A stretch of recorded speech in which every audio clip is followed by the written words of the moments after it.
Kagulat World, habang abala ang buong tennis world sa mga pinakamalalaking pangalan ng WTA Tour, tahimik ngunit napakahalagang balita ang lumabas para sa Pilipinas.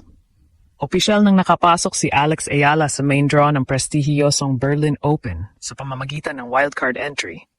At mas lalo pang naging interesante ang sitwasyon dahil sunod-sunod ang mga pagbabago sa player field bago magsimula ang torneo sa June 15. Isa sa pinakamalaking balita ang pansamantalang pagpapahinga ni Mira Andreeva matapos ang kanyang matagumpay na kampanya sa Roland Garros. Kasabay nito, umatras din si Belinda Bencic dahil sa right ankle injury na naging dahilan din ng kanyang pagliban sa Queen's Club. Samantala, isa pang racing star na si Victoria Mboko ay napilitang umatras matapos magtamo ng left knee injury sa Queen's Club. Habang may mga umaalis sa tournament, nagsisimula namang dumating ang ilan sa pinakamalalaking bituin ng women's tennis. Nakita ng nag-ensayo sa Berlin sina Coco Gauff, Karolina Muchova at Eva Lise bilang paghahanda sa isa sa pinakamahirap na grass court events bago ang Wimbledon. Para kay Alex, hindi lamang ito isa pang torneo. Isa itong pagkakataon upang sukatin ang kanyang laro laban sa ilan sa pinakamahusay na manlalaro sa mundo habang papalapit ang Wimbledon season. At ngayon, habang nagbabago ang final lineup ng Berlin Open, isang tanong ang unti-unting lumalakas. Handa na nga ba si Alexa na gulatin muli ang buong tennis world? Kung may isang salita na maaring maglarawan sa kasalukuyang sitwasyon ni Alex, iyon ay opportunity. Sa loob ng nakaraang mga buwan, nakita ng mundo kung paano unti-unting lumalawak ang pangalan ng batang Pinay sa international tennis scene. Mula sa pagiging isa lamang sa mga promising juniors ng Asia, dahan-dahan na siyang nagiging seryosong banta laban sa mas mataas na ranggong mga manlalaro sa WTA Tour. At ngayon, dumating ang isa namang napakalaking pagkakataon. Ang wildcard entry sa Berlin Open ay hindi basta libreng ticket lamang papasok sa tournament. Sa tennis world, ang ganitong oportunidad ay binibigay lamang sa mga manlalarong nakikita ng organizers bilang mahalagang bahagi ng event o may potensyal na makapagbigay ng excitement sa draw. Ibig sabihin, may tiwala ang tournament organizers na may kakayahan si Alex na maging isa sa mga kwentong susubaybayan ng torneo. Ngunit, ang mas nakakagulat ay ang teaming ng lahat. Habang papalapit ang opening day ng Berlin Open, nagkaroon ng sunod-sunod na withdrawals mula sa ilang kilalang pangalan ng women's tennis. Una rito si Mira Andreeva. Matapos ang emosyonal at pisikal na pagod mula sa kanyang matagumpay na Roland Garros campaign, pinili ng Russian sensation na magpahinga muna bago ang susunod na bahagi ng grass season. Natural lamang ito dahil napakahirap ng transition mula clay papuntang grass courts. Kasunod naman si Belinda Bencic. Ang Swiss star ay hindi pa rin ganap na nakarecover mula sa kanyang ankle injury. Ang kanyang pagliban ay malaking kawalan dahil isa siya sa mga pinakarespetadong grass court players sa tour. Pagkatapos ay dumating ang balita tungkol kay Victoria Mboko. Isa sa pinakamabilis umangat na young stars ng tennis ngayon na pilitang umatras matapos magkaroon ng knee injury sa Queen's Club. Maraming fans ang nadismaya dahil isa sana siya sa mga pinakaabangang pangalan sa Berlin. Sa unang tingin, parang simpleng withdrawals lamang ang mga ito. Pero sa mas malalim na pagsusuri, nagbabago nito ang buong dynamics ng tournament. Kapag nababawasan ang mga seeded threats at mga dangerous young contenders, mas nagiging bukas ang draw para sa ibang players na makagawa ng sorpresa. At dito, nagiging napaka-interesante ang sitwasyon ni Alex. Hindi man siya kabilang sa mga pangunahing paborito ng torneo, isa siya sa mga manlalarong maaring samantalahin ang anumang oportunidad na mabubuo sa draw. Lalo pat kilala si Alex sa kanyang fearless mentality. Hindi siya natatakot sa ranking. Hindi siya natitinag sa pangalan ng kalaban.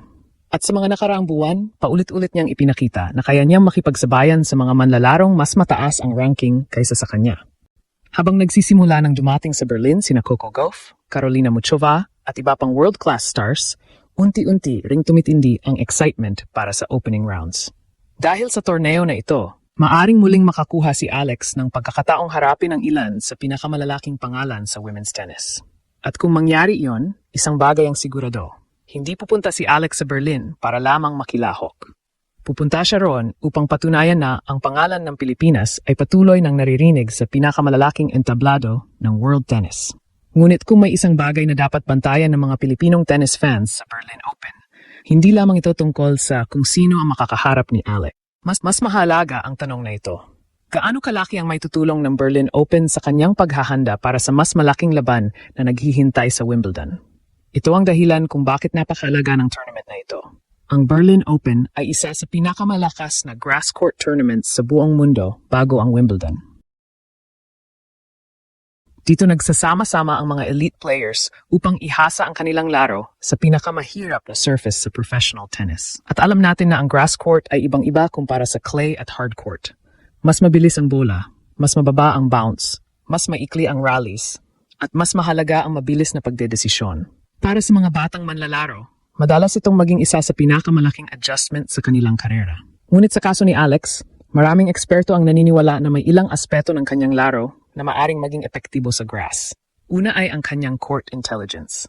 Sa mga nakaraang taon, paulit-ulit nating nakita kung paano siya nakakahanap ng paraan laban sa mas makapangyarihang kalaban. Hindi siya umaasa lamang sa lakas. Madalas ay ginagamit niya ang timing, ang gulo, at matalinong shot selection upang guluhin ang ritmo ng kanyang mga katunggali. Ikalawa ay ang kanyang competitiveness. Kapag nasa malaking entablado si Alex, lalo siyang nagiging komportable. Ilang beses na natin itong nakita laban sa mga mas mataas ang ranking. Habang mas lumalaki ang pressure, mas lumalabas ang kanyang fighting spirit. At maaring ito ang pinakamahalagang sandata niya sa Berlin. Dahil sa kabilang bahagi ng draw, ay naroon ang ilan sa pinakamalaking pangalan ng tennis. Nagsisimula na ring maghanda sina Coco Gauff at Karolina Muchova sa tournament courts. Ang kanilang presensya pa lamang ay sapat na upang ipakita kung gaano kataas ang antas ng kompetisyon sa event na ito. Bukod pa rito, pinag-usapan din sa tennis world ang posibleng doubles partnership ni na Karolina Muchova at ang legendary na si Serena Williams. Kung matutuloy, isa ito sa mga pinakamalaking kuwento ng buong torneo. Ngunit habang nakatuon ang media sa mga superstar, may pagkakataon na makagawa ng sariling kuwento si Alex. At dito nagsisimula ang tunay na excitement. Dahil bawat panalo sa Berlin ay may epekto hindi lamang sa ranking points. May epekto rin ito sa kumpiyansa. May epekto rin ito sa karanasan laban sa world-class competition. At higit sa lahat, may epekto ito sa pananaw ng buong tennis world tungkol sa isang batang Pilipina na patuloy na umaakyat sa pinakamataas na antas ng sport. Sa ngayon, wala pang opisyal na draw na inilalabas. Hindi pa natin alam kung sino ang unang makakaharap ni Alex. Hindi pa natin alam kung gaano kahirap ang kanyang magiging landas. Ngunit isang bagay ang malinaw.